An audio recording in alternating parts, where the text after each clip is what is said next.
വീട്ടിലെ രുചിയിലെ പുതിയ വീഡിയോയിലോട്ട് എല്ലാവർക്കും വീണ്ടും സ്വാഗതം.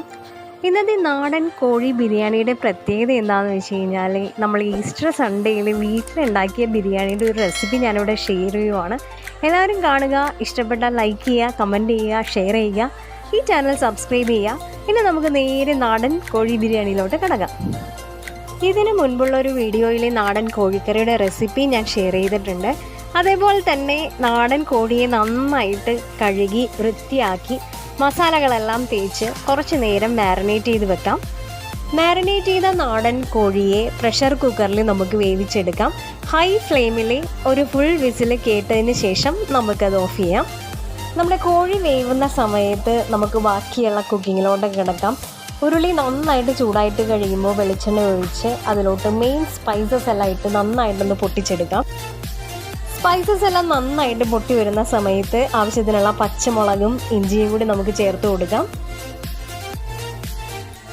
അതിനുശേഷം ആവശ്യത്തിനുള്ള സവാളയും കൂടി ചേർത്ത് നന്നായിട്ടൊന്ന് ഇളക്കി അതിലോട്ട് നമ്മൾ കുറച്ച് കല്ലുപ്പിട്ട് കൊടുക്കുവാണ്.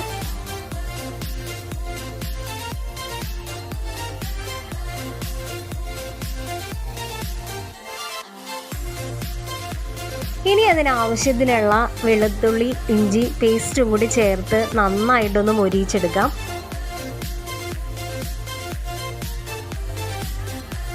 ഈ സമയത്ത് നാടൻ കോഴിക്ക് ആവശ്യമായിട്ടുള്ള എല്ലാ മസാലകളും എടുത്തു വെച്ചിട്ടുണ്ട്. അതായത് മുളക് പൊടി, മല്ലിപ്പൊടി, മസാലപ്പൊടി, മഞ്ഞൾപ്പൊടി, കുരുമുളക് പൊടി.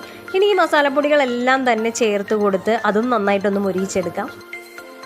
മസാലകളെല്ലാം നന്നായിട്ട് മുരിഞ്ഞ് അതിനോട് ചേർന്ന് കഴിയുന്ന സമയത്ത് നമുക്ക് ആവശ്യത്തിനുള്ള തക്കാളി നന്നായിട്ട് മിക്സിയിൽ അടിച്ച് നല്ല പേസ്റ്റായിട്ട് വെച്ചിരിക്കുവാണ്. അതും കൂടി ചേർത്ത് നന്നായിട്ട് അതിനൊന്ന് ഇളക്കി ഒന്ന് വേവിച്ചെടുക്കാം.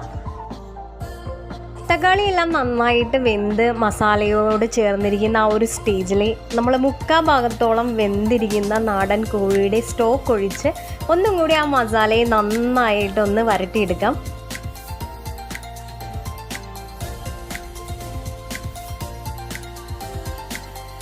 ഇനി ഇതിലോട്ട് 3/4 ഭാഗത്തോളം വെന്തിരിക്കുന്ന നാടൻ കോഴിയെയും ചേർത്ത് മസാലയായിട്ട് നന്നായിട്ടൊന്ന് ഇളക്കി ചേർത്ത് കൊടുക്കുക. ആവശ്യത്തിനുള്ള മല്ലിയിലയും കൂടി ചേർത്ത് കൊടുത്ത് നമുക്കിതിനെ മൂടി വെക്കാം.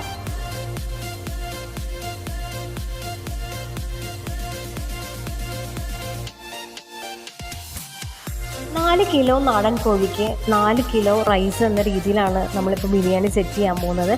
അപ്പോൾ അത് വേകാൻ ആവശ്യമുള്ള ആ ഒരു വലിപ്പത്തിലുള്ള പാത്രം തന്നെ എടുക്കുക. ആവശ്യത്തിനുള്ള നെയ്യും സൺഫ്ലവർ ഓയിലും ഒഴിച്ചു കൊടുത്ത് മെയിൻ സ്പൈസസുകളെല്ലാം തന്നെ നമുക്കൊന്ന് പൊട്ടിച്ചെടുക്കാം.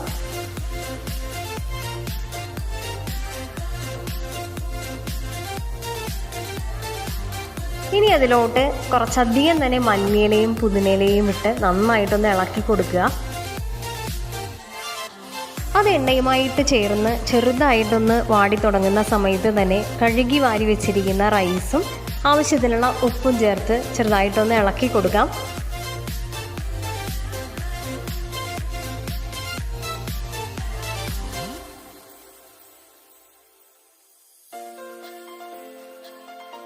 ഇനി അതിലോട്ട് അളന്ന് വെച്ചിരിക്കുന്ന വെള്ളം കൂടി ചേർത്ത് കൊടുക്കാം. ദം ബിരിയാണിയാണ് നമ്മൾ സെറ്റ് ചെയ്യുന്നത്.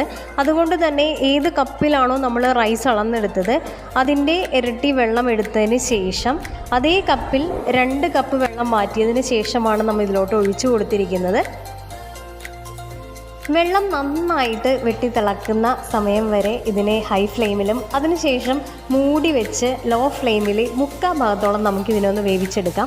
ഏകദേശം 5 to 10 മിനിറ്റ്സ് മതി നമ്മൾ ഉദ്ദേശിക്കുന്ന ഒരു 3/4 ഭാഗത്തോളം റൈസിൻ്റെ വേവ് ശരിയാകാനായിട്ട്. അപ്പോൾ ചെറിയ നനവോട് കൂടിയിട്ടുള്ള ആ റൈസിനെ പകുതിയോളം നമുക്ക് വേറൊരു പാത്രത്തിലോട്ട് മാറ്റി നമ്മൾ വേവിച്ച് വെച്ചിരിക്കുന്ന നാടൻ കോഴിയെ 2 ലെയറായിട്ട് സെറ്റ് ചെയ്ത് കൊടുത്ത് നമുക്കിതിനൊന്ന് ദം ചെയ്തെടുക്കാം.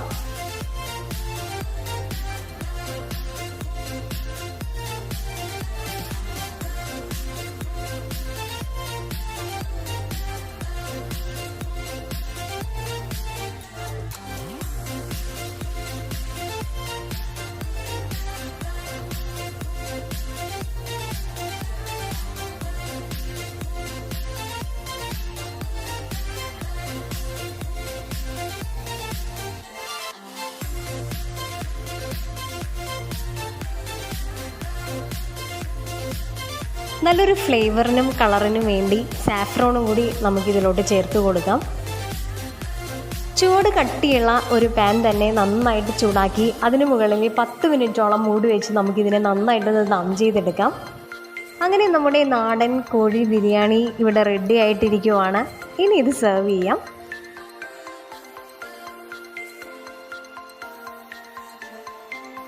നാടൻ കോഴി ബിരിയാണിയുടെ റെസിപ്പി എല്ലാവർക്കും ഇഷ്ടപ്പെട്ടെന്ന് വിശ്വസിക്കുന്നു. എല്ലാവരും ട്രൈ ചെയ്ത് നോക്കുക, കമൻറ്റുകൾ അറിയിക്കുക, വീഡിയോ ലൈക്ക് ചെയ്യുക, ഷെയർ ചെയ്യുക. ഇതുവരെ സബ്സ്ക്രൈബ് ചെയ്യാത്തവരുണ്ടെങ്കിൽ സബ്സ്ക്രൈബ് ചെയ്യുക. പുതിയ വീഡിയോയുമായി വരുന്നവരെ എല്ലാവർക്കും ബൈ. താങ്ക്